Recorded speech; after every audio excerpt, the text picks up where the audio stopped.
Todos somos parte de un juego, pero solo decimos la verdad cuando no hay vuelta atrás. Escuchemos la apuesta del siguiente invitado. Entrevista. En Nada que Ganar.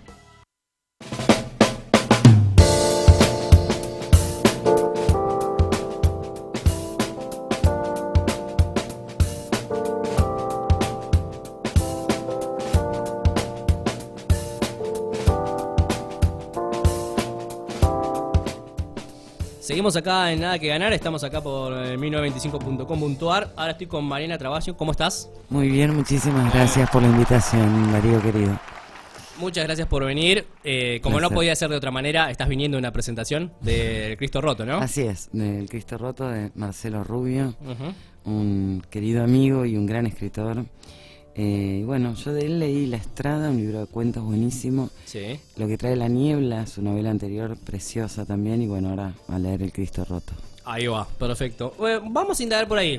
Estaba por empezar por otro lado, por tus libros, pero ya vamos a tocar ese tema. Ya que lo mencionás y que mencionamos esto de que venís de una presentación, algo que sucede es que, de hecho pasó con Valentina Vidal, con Yamila Benié también puede ser, cuando vinieron y hablaron de sus libros, cuando hablaron de Cuplada, de Fuerza Magnética, te mencionaron, ¿no? Como y has participado, de hecho, también has participado de presentaciones como Póker, de diferentes libros que se han estado presentando últimamente. De hecho, también, cuando nos cruzamos, una vez cuando me pasaste justamente como si existiese el perdón, participaste en la presentación de Endeble. Sí, también, sí.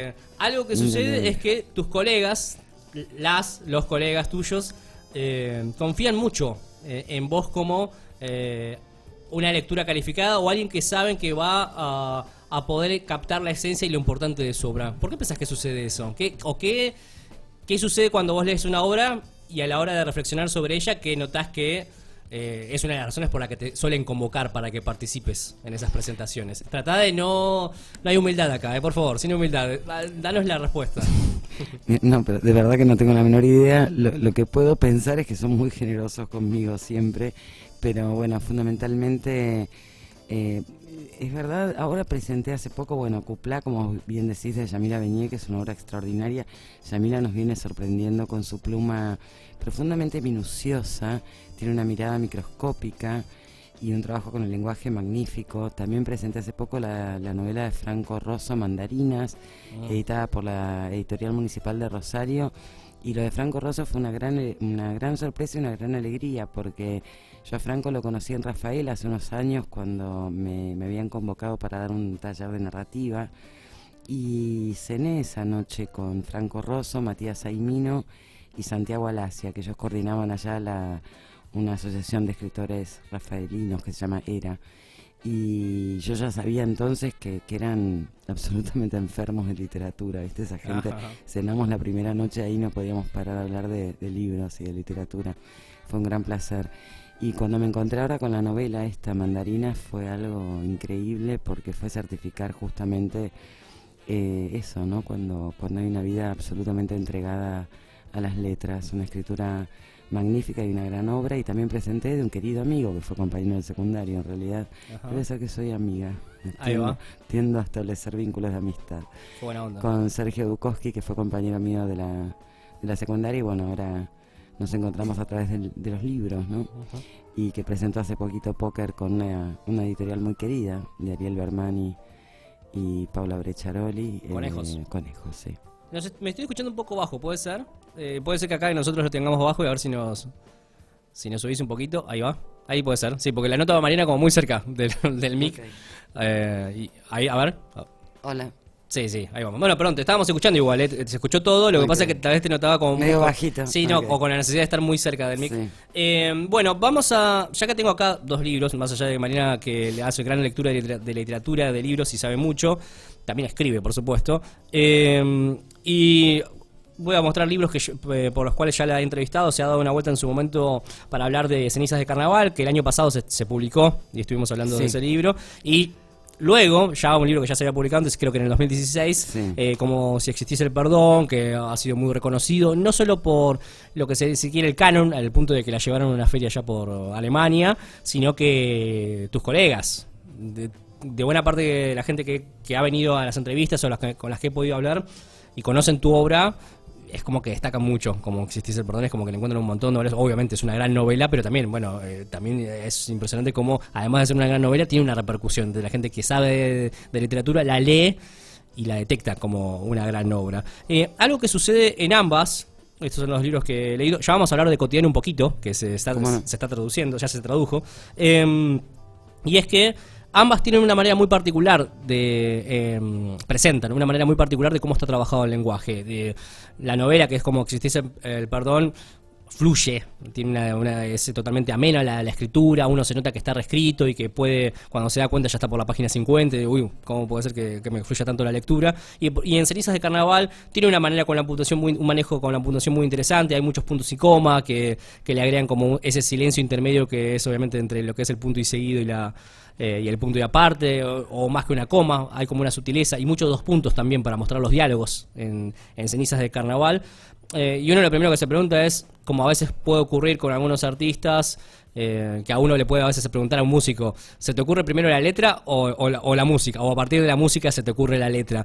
A vos, teniendo en cuenta que está muy presente una manera de escribir personal en cada obra, ¿te aparece primero el estilo y a medida que vas jugando con ese estilo van apareciendo las historias? ¿O primero tenés la temática y a partir de eso le vas encontrando la forma de narrarlo? Sí, vos sabés que no, decididamente te contestaría que viene el lenguaje primero y el ritmo, una cadencia, ¿no? Como hay alguna música en una oración, 2 o 3 que pintan de entrada y como que tirando del hilo de ese fraseo aparece la historia a ser narrada, ¿no? Claramente en general es así en la mayoría de los casos. En particular con la novela como Si existiese el perdón fue literalmente así, es decir, yo estaba en Brasil en una fiesta popular en un pueblo en el nordeste y veo una imagen de un cajón, estaban como velando a alguien y en el medio de una fiesta por la patrona de un pueblo, digo, era como algo raro. Y vuelvo de ahí, escribo el primer párrafo, los primeros párrafos del primer capítulo, que es muy breve, que fue así como escrito de una y que quedó intacto, ¿no? Es como nunca se editó, quedó como fue, como ocurrió. Y vos sabés que ese archivo que contenía esas primeras páginas y media, estuve un montón de tiempo abriéndolo y cerrándolo sin poder continuarlo. Era como una voz que había aparecido en el papel y que yo no sabía muy bien qué tenía que ver con qué. Y que un buen día la abrí y directamente, tirando del hilo de la cadencia de esa primera persona, porque fue como una voz en primera que apareció, la de Manuel, que es el protagonista finalmente, fue construyéndose quizás desde la sequedad sintáctica de la voz de ese narrador, todo el constructo, ¿no? Del espacio y de la historia que ocurrió ahí. Siguiendo con lo que es la escritura, de cómo existiese el perdón a Cenizas de Carnaval, pasaste de género, pasaste de lo que es novela a cuentos, pero más allá de haber pasado de género, lo que sucede es que también hay ha pasado un tiempo en el que vos escribís todo el tiempo. De hecho me decías que hoy estabas escribiendo, aprovechaste, también estabas escribiendo. ¿Qué cosas con el paso del tiempo y tal vez volviendo a recordar Cotidiano, por ejemplo, que ahora vamos a hablar porque encima se ha traducido a El Molino, ¿no? Molino, ¿no? ¿Es la editorial? Sí, editorial Moinhos. Moinhos, sí. Ahora vamos a ir con eso. Cuando sucede eso, que de pronto hay obras que vuelven a estar presentes porque se realiza una traducción o tal vez edición en otras editoriales y haces un poco de retrospectiva con respecto al proceso de escritura, yendo también a cómo si existe el perdón o Ceniza del Carnaval. ¿Qué cosas ahora te resultan mucho más fáciles? ¿Qué cosas que a partir de que te conoces más a la hora de escribir y de tu relación con la escritura son distintas, las encarás de otra manera? Que tal vez cuando escribiste Cotidiano o cuando escribiste cómo existiese el perdón hubiese sido menos fluido, más trabajoso, hubiese estado más presente los obstáculos a la hora de escribir, tal vez algún que otro bloqueo, no poder definir qué día sí o sí trabajar y escribir y ser productiva. Vos sabés que es un gran tema que estás planteando, porque uno supondría que a medida que uno ejerce una cosa cualquiera en la vida, ¿no? Y como todo en la vida es práctica de algún modo, se va adquiriendo un oficio y hay algo del orden de si quieres llamarlo, de la facilidad o de la misma adquisición de ese oficio que lo vuelve una práctica tal vez más simple.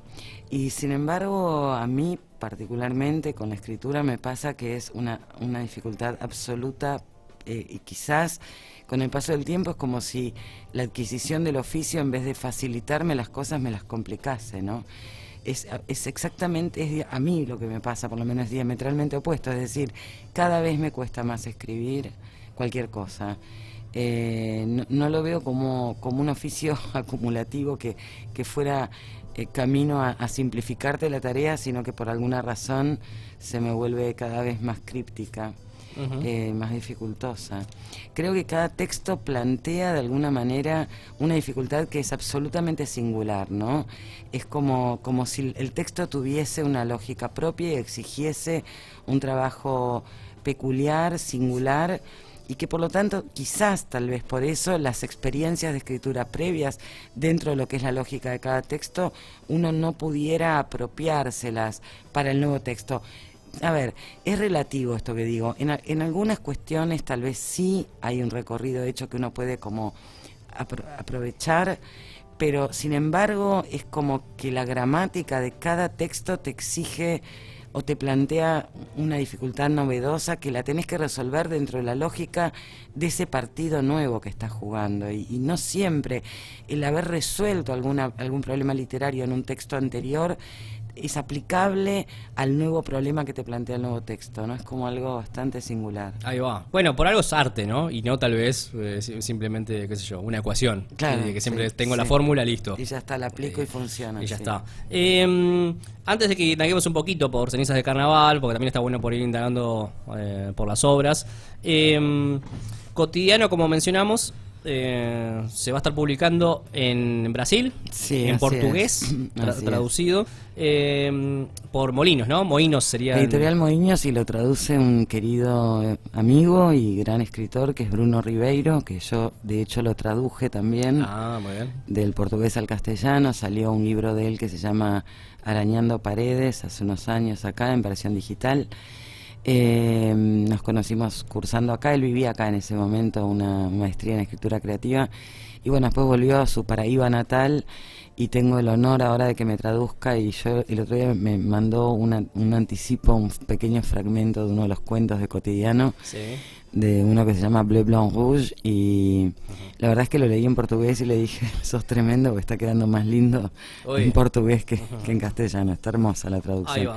Así que estoy muy contenta. Así que ahora, y lo vas a leer cuando se publique y te llegue, lo vas Sí, se va a presentar ahora en la Feria del Libro de Porto Alegre el 6 de noviembre. Y bueno, espero que pueda viajar Bruno a presentarlo. Vamos a ver, estamos en eso. Bueno, perfecto. Te estaba a preguntar si justo no te tentó para tal vez hacer no sé, algún retoque o algo así. Y además, vos dominás el portugués, si hiciste las traducciones, que tranquilamente podés hacer el camino a la inversa, ¿no? Obviamente. Sí, yo me crié en Brasil, pero sabes que para mí es una otra lengua. Soy bilingüe, pero sin embargo yo no podría autotraducirme, no sé por qué. Por ejemplo, el otro día hablábamos con Yamila Beñé, que ella logra traducirse del castellano al inglés, y yo no sé qué pasa con eso, pero la verdad es que confío y creo mucho más en... Para mí la traducción es una reescritura, ¿no?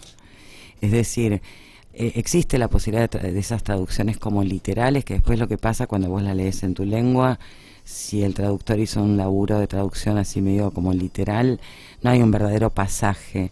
Para mí una lengua, un idioma es una cosmovisión y es una manera de pensar el mundo. Sí. Entonces, en verdad, cuando vos agarrás una obra de alguien y la tenés que traducir a tu lengua o una otra lengua, tenés que ser capaz de pensarla en esa otra lengua, y eso necesariamente implica una reescritura. Y yo no sé si me puedo, una vez que ya pensé un texto en una lengua, si soy capaz de repensarlo en otra, pero creo que sí alguien más puede repensarlo en su lengua, ¿no? Y creo que en ese sentido confío mucho más en la traducción de un otro que en la mía propia.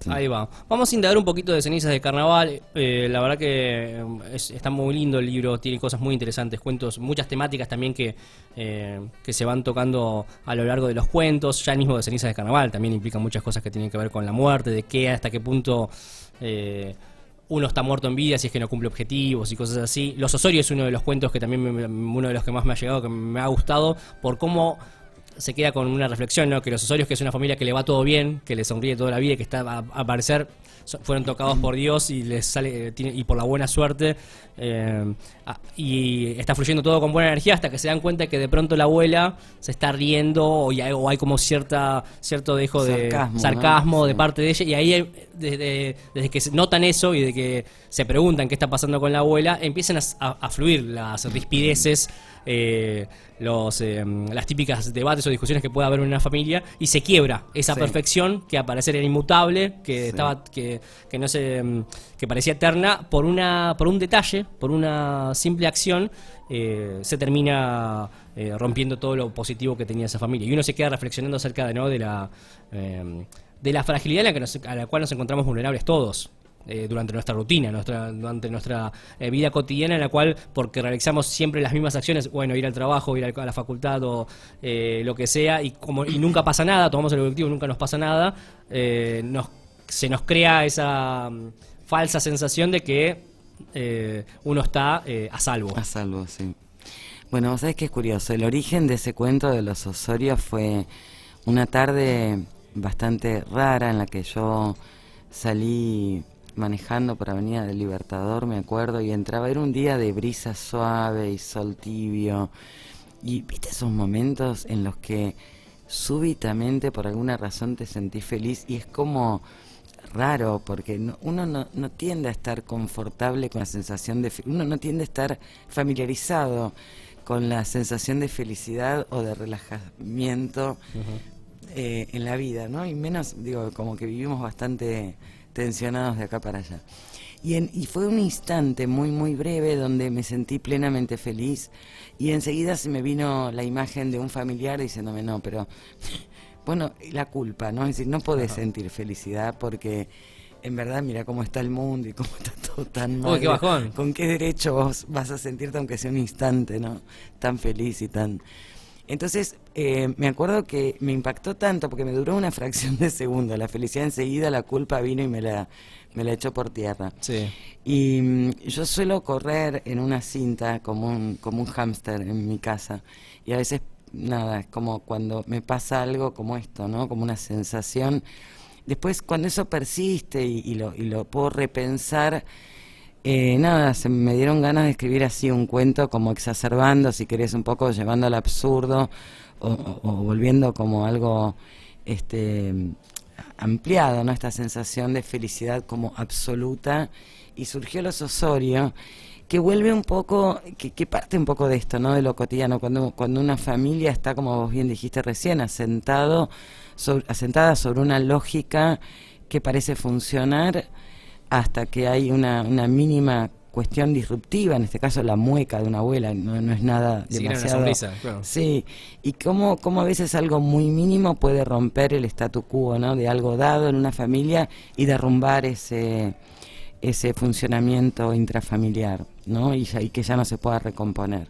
Entonces, bueno, ese es el cuento que surge a partir de esta pequeña anécdota que te cuento. Algo interesante para también indagar otro aspecto de lo que ya hemos hablado con respecto a, bueno, como si existe el perdón, que todo el mundo habla maravillas de la novela, es una gran novela, por supuesto, pero también teniendo en cuenta que vos das clínicas de narrativa, ¿no es así? Bueno, sí. Antes de indagar por ahí, que está bueno comentarlo también, ¿cómo trabajás esto de, porque obviamente es distinto más allá del género, que un libro esté o forme un núcleo con varios cuentos, identificar las diferentes temáticas o diferentes aristas o matices que puede presentar, que se puede presentar en cada cuento acerca de las temáticas que vos elegís globales en Ceniza de Carnaval, porque está la muerte, la fragilidad aparece, de hecho, en otro de los cuentos a uno de los protagonistas que le va muy bien a nivel dinero, a nivel todo, también a último momento se quiebra todo y hasta se termina teniendo un accidente. Se ve que hay diferentes cuentos, diferentes historias, diferentes personajes, pero que hay 2 o 3 temáticas ahí que engloban Cenizas de Carnaval. Y por otro lado, en una novela está como principalmente eso desarrollado, pero las aristas están por los personajes secundarios, por las cuestiones secundarias. ¿Cómo identificás cuando tenés una historia que es un poco amplia? Decir, bueno, esto lo puedo ir dividiendo por diferentes historias, o es una gran historia, tiene que ser una novela. Vos sabés, en general me pasa que la escritura a mí me funciona mucho como algo que se te impone, viste, como una cuestión de pulsión de escritura, es decir, como... y entonces yo generalmente me enfrento al acto de escritura, como te decía recién, como tirando de alguna gramática o de algo. Pero sí me pasa que hay como periodos en los que estoy tomada por un tema, hay algo que me está reverberando en la cabeza, ¿no? Cuando la época de los cuentos de Cenizas de Carnaval fue una época en la que yo estaba todo el tiempo pensando en algo que vos dijiste, en la fragilidad, en la incertidumbre, como temas, ¿no? Como pensaba qué cosas nos dan certidumbre, qué cosas nos la quitan, dónde hacemos pie para salir a la calle, dónde no. Y qué frágil que se vuelve la cosa cotidiana cuando no lográs hacer pie en esa poca realidad que te inventás, ¿no? Que a veces la sostenés con hilachas, está tenida como con alfileres. Entonces estaba como muy tomada en ese momento por esto, me estaba como preguntando. Entonces, claro, cuando pequeñas cosas que uno está como atento, ¿no? de la vida, me llamaban, evidentemente estaban anudadas, si querés, por la temática. Más allá de que después dentro de cada cuento la gramática o la sintaxis o los personajes o las indagaciones de ese tema fueran por caminos diferentes. Con la novela me pasó como te contaba y como me pasa con una novela que estoy escribiendo ahora, que es como una especie de mientras tanto, ¿no? Es como una parte de una historia de la novela en paralelo, en el mismo territorio, pero bueno, otro cuento, otra. Y ahí me pasó que fui tomada por estos personajes, ¿no? Es como que yo empecé, para mí había empezado un cuento en realidad, pero de golpe se me empezó como a agigantar el espacio y los personajes empezaron como a tener una vida propia, y yo me acuerdo en la época de la escritura de la novela, y me pasa ahora con lo que estoy escribiendo también, que yo me voy a dormir y me voy con un problema de una escena que los dejo a los tipos en un momento de la historia y digo, no, pará, no te puedes ir a dormir, tenés que ir a sacarlos del berenjenal en el que los metiste, y como que me despierto y necesito volver, y entonces un tema, como un texto que te atrapa como a más largo plazo, ¿no? Y te agarra por el pescuezo y no te deja, y bueno, y te tiene en vilo. Pero eso pasa, me parece a mí, cuando el texto es como que cobra vida. Rulfo decía mucho, ¿no? Que lo que se necesita para narrar, decía él, no es tanto, no es como erigir un personaje, darle un ambiente y darle una voz. Y es como cuando vos tenés el ambiente donde ese personaje se va a mover, y ese personaje de algún modo ya cobró cuerpo y tiene una voz y ya medio que vive per se. Es como yo siento que a veces voy medio atrás ya de esa cosa que se creó y que tomó una vida propia y un cariz que, bueno, ya no sos tan libre que podés hacer cualquier cosa con ese personaje, porque ya es alguien que va por un camino y piensa de una manera y habla de una manera y tiene sus amistades y sus fines y sus objetos, y bueno, y uno iba medio atrás, ¿no? Como pidiendo permiso y abriendo surcos en el papel para que esa persona se pueda como desarrollar y hacer sus cosas, lo que tiene que hacer, ¿no? Ahí va, antes de que nos leas un poquito de Cenizas de Carnaval, sí, mientras te dejo un tiempo para que elijas ahí un pasaje, sí, contanos un poquito acerca de las clínicas de narrativa que dictás. Sí. Estoy dando algunos talleres, sí, a veces son talleres que son más breves, otros que son anuales.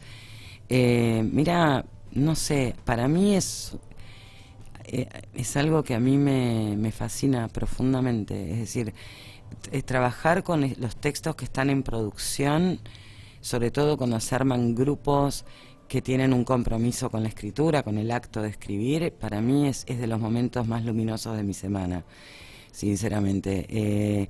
Es como, no sé, a mí es algo que me toma realmente. Yo suelo, recibo los textos que están en proceso, los leo en mi casa, los pienso, y después lo que tiene el taller como cosa grupal, que a mí me parece profundamente valioso, es que lo que hacemos es una ronda donde todos los compañeros devuelven su lectura del texto del compañero, y yo cierro la ronda con mis comentarios. Y me parece a mí que eso es muy rico, porque si vos estás trabajando un texto y que el acto de escritura es una cosa profundamente solitaria, ¿no? Cuando vos la das a la mirada del otro, y cuando esa mirada del otro es respetuosa y hay una lectura rica para hacer, y una mirada que devuelve, que vuelve sobre ese texto, vos te volvés a tu casa con una mirada absolutamente poliédrica del texto, ¿no? Y como yo siempre digo, es como tomarás lo que te interpeló y te entrará por acá y te saldrá por allá lo que no te interpeló, porque no todo. pero aquello que te interpeló sin dudas va al texto y se enriquece. Mira, me acuerdo en esta novela que la di a leer a un montón de gente cuando estaba en proceso y después cuando estaba terminada, y yo tomé de cada lectura una infinidad de comentarios muy acertados que a uno a veces, como en esa soledad, se te escapan, pero que esa puntuación de la mirada del otro sobre tu texto es rica porque es libre y porque es más distante. A veces vos estás tan ensimismado sobre tu propia producción y tu propio texto que se te escapan un montón de detalles. Entonces, a mí me parece que los talleres de narrativa tienen eso de aporte, ¿no? La mirada del otro, que iluminan zonas, o a veces son detalles, pero que se te recontra escapan, ¿viste? En el proceso de escritura. De modo que a mí me parece como un encuentro absolutamente valioso, y yo particularmente los disfruto mucho, tanto tomándolos como coordinándolos, ¿no? Ahí va, buenísimo. Sí. ¿Cómo se ponen en contacto con vos para llegar a los talleres? ¿Chan? Uy. No, es que estamos... ¿Por las redes sociales? No, sí, seguro, por las redes sociales. Estamos como medio full con los talleres. Ah, bueno, buenísimo. Ahí va. Sí. Pero sí, a través de las redes siempre anunciamos cuando hay un taller que se abre. Ahora vamos a hacer, estoy re contenta porque en el taller de Notampuán en San Isidro vamos a cerrar el año con una lectura que va a ser el 3 de diciembre, donde cada uno de los participantes va a leer uno de los cuentos que estuvimos trabajando. Qué bueno. A fin de año, y con la generosidad de Fernando Pérez Morales si nos acompaña el tiempo, vamos a hacer un choripán y vamos a estar ahí en el patio a las 7 de la tarde leyendo, así que todos invitados. 3 de diciembre, martes, a las 19 horas en Notampuán, Chacabuco 459 en San Isidro. Ahí va, muy bien. Bueno, te escuchamos, Mariana. Leo... Lo que quieras, ¿eh? Sí, un fragmento de Cenizas de Carnaval. A ver, un segundito. Sí, también se lo dije recién. Era como que tengo que avisar un poco antes. Unos días antes, así se lo Bueno, leo un fragmento de un cuento del libro que se llama Parsimonia, y dice así: de Mariano me quedó sobre todo el exceso, ese exceso rabioso, pura nada, contra todo, y su voz profunda, esa voz cavernosa que me desarmaba, inevitable, y me dejaba rendida. La misma voz que me invitó a cenar la primera noche, una garganta capaz de tragar 1000 licores, capaz de exhalar 1000 miserias, capaz de escupir 1000 sonrisas. Mariano se me instaló así, a palabra pura. Una noche me llevó a conocer a su familia. Una madre áspera que vivía de la pensión del padre muerto, un adolescente frágil que tocaba el piano en un rincón de la sala, un hermano musculoso que nos miraba atento para extraviarse al rato en algún pliegue de las cortinas que el balcón se tragaba a intervalos regulares. Esa noche comimos y bebimos y me dieron la bienvenida. No puedo mentirle. Esa noche, aún con su manto de leve extrañeza, tan evidente hoy, no me permitió adivinar ni una hilacha de lo que sería mi futuro a su lado. Y cuando lo pienso me condeno, porque el futuro puede ser caprichoso, pero se lee en el rostro de cualquiera. Suelo preguntarme por este error y solo me calmo pensando en mi juventud entonces, ese territorio de eternidad distraído del futuro. Supongo que el desvelo por las combinaciones del azar es cosa de viejos. Ahí va, Mariana Trabaggio. Un aplauso para ella, por favor, y su lectura. Muy buena escritora. Vamos a estar atentas a lo que va a ser la próxima publicación. Ya estás haciendo algo, como decías, ¿no? Una novela que va a estar formando parte del universo de cómo existís en el Sí, Perdón. así es una especie de mientras tanto. Son algunas historias paralelas que en esta novela me pasó que, como está narrada en primera, desde la voz de Manuel, Sí. a medida que la escribía se me abrían un montón de historias que me daban ganas de contarlas, pero cuando vos elegís una primera para narrar, llega un momento que no podés, hubiese hecho falta una tercera para poder agregar estas historias. Y me quedaron reverberando un montón de cuentos en el camino, en la cabeza.